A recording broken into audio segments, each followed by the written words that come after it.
Mga kapatid, nako, ayan na yung bagyo. Tuluyan ang pumasok sa Philippine Area of Responsibility kanina umaga ang bagyo na nakita sa silangan ng bansa.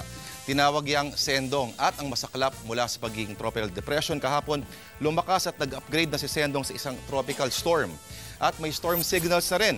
Signal number 1 sa Eastern at Western Samar, Leyte, Camotes Island, Bohol, Surigao del Norte, Surigao del Sur, Siargao Island, Dinagat Province, Agusan at Misamis Oriental. Ayon sa pag-asa, dito rin sa Metro, bukas ang hapon o gabi, inaasamang landfall yan sa Northern Mindanao. Kaya mga kapatid dyan, Visayas, sa Mindanao, maghanda-handa na po. Pero dito sa atin sa Luzon, huwag pa rin pumetiks dahil hindi imposibleng mahagip din tayo ng pag-ulan.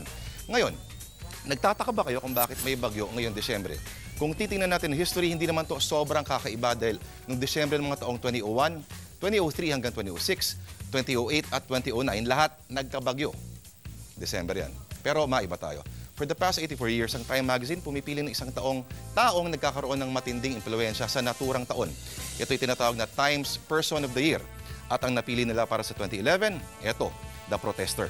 Hindi siya isang tao pero simbolikong kumakatawan sa lahat ng naging pag-aaklas sa mundo nitong taon. Mula sa Tunisia, hanggang sa Egypt, hanggang sa Libya, hanggang sa Occupy Wall Street, hanggang sa Russia. Armado hindi lang ng basta bato, placard o botelya, ngunit sa modernong panahon, pati na rin Facebook at Twitter accounts. Siya ang magiting na rallyista. At yan ang ulat pa noon sa ngayon. Ako si Lord De Vera nagsabing, rallyistang magiting, huwag matakot. Lalo na pag ikaw lang ay hakot.